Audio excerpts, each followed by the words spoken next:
heating up the oven. We are going to make lasagna, vegetable lasagna. So I'm gonna roast some of these eggplant. And also these are our frozen tomatoes that from the garden. So we're gonna roast this one for our lasagna. So we're gonna make some lasagna today. Gonna put this one in the roast here. Let that go in. And also this one. All right, now we're just gonna let that roast, and we're gonna prepare the rest of the veggies. Guys, our roast tomatoes is almost done. The eggplant's almost done. So now we can start doing our put our sauce. So I have here garlic and ginger, onions, black pepper, oregano, and we're going to use our basil and some kale and some meat for our meat sauce. Okay, our pan is hot. We're gonna put a little bit of oil. I'm using olive oil for this purpose. And then start with the garlic. I'll always like garlic and ginger and onions. Okay, I'm gonna just saute this. And we're gonna use oregano. This is from the garden, guys. We dried this oregano. I'm gonna use that. And just let it smell in my kitchen. So it smells good here. Things are sauteed. And I'm gonna put my, these are kale. So we can have some green leaves on our lasagna sauce. And these are the basil. Okay.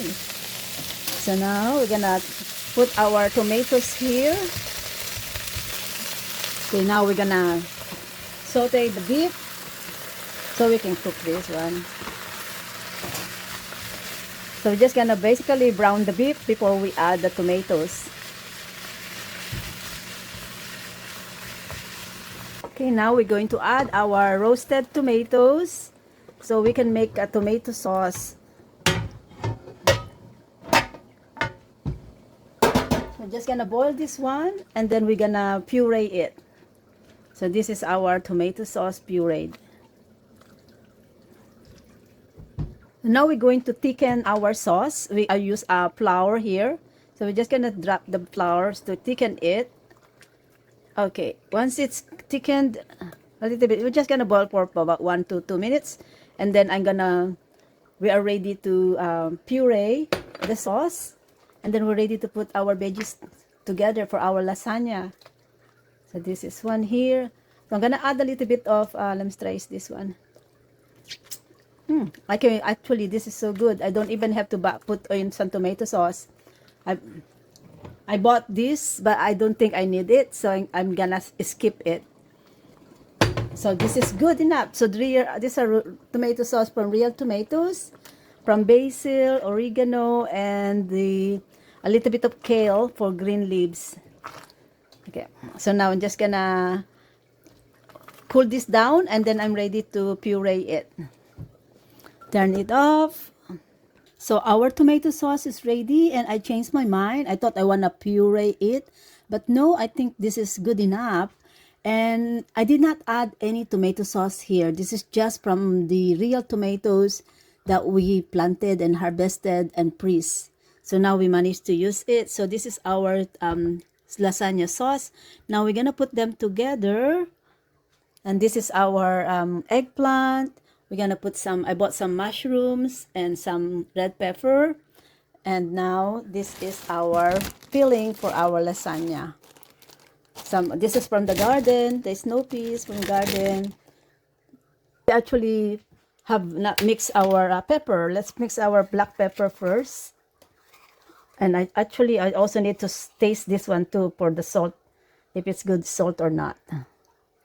Because we haven't seasoned it with salt yet.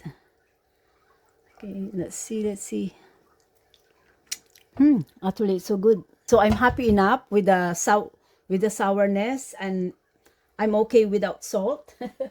It has its natural salt from, I don't know, but it tastes like salt. Oh yes, when I roasted the tomatoes and the eggplant, I did put some salt on it. So let's start with let's line up our. These are our line up our squash. We're gonna line up the squash, and we're gonna peel our pan, our stuff here. Then we're gonna add some peelings of our mushrooms, and also mix up some of these peas inside. So I'm just gonna just put this together, and I'll come back to you once we are finished lining up all of our veggies. This will be so nice. Yum. Okay. So the first layer is almost done. Then we're gonna put some, that is our first layer. Now let's put some tomato sauce in here. This yummy tomato sauce. I have kale, basil in here, and some meat sauce. It smells good. And I love the feeling of being able to use those frozen tomatoes that we harvested. Okay, now we're ready to do our second layer, which are the eggplants.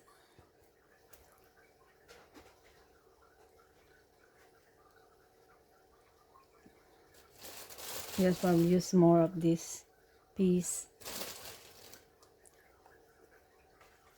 We're gonna layer the eggplant.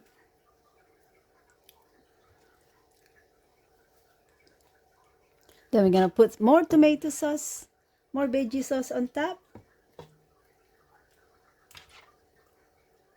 Okay, that is second layer. Okay, that's good. Now we're gonna do our last layer. Last one. So it's beautiful. It smells good as well. We're gonna fill this one up. We're gonna finish all of our, because I already defrost the peas, so we need to use all the peas. It's already defrosted. Okay.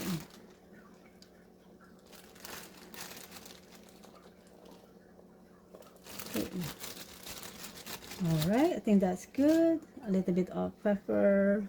Finishing all of our veggies. Nice. Okay, just finish veggies there. And then some mushrooms. A little bit of mushrooms. Okay, now we finish our toppings. Now we're gonna fill this up with tomato paste again. And we're just gonna cover it all.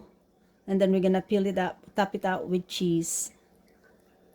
Okay, all of our sauce are in our pan. Right, so we're just gonna now square this one up. Almost ready to top this one out with cheese. It smells good here, guys. So you know, you can prepare this lasagna. You can do it ahead of time, cover it, and then it's ready for your it's ready to bake for your dinner the next day. And as the good thing, guys, is the longer it's actually sit here, is even just do it ahead of time. The longer you did it ahead of time, the tastier they will be. Last topping are the cheeses. We're gonna generously cover this one with cheese so that it will taste good, because I love cheese.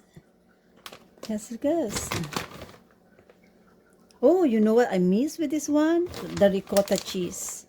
Yeah, and I miss the ricotta cheese. There you go. Just top this up with cheese. Then gonna bake this one back in the oven for about 40 minutes.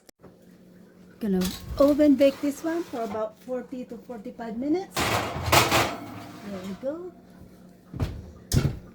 Ooh la la, guys. Look at our squash lasagna. It's so beautiful. Lovely. Lovely.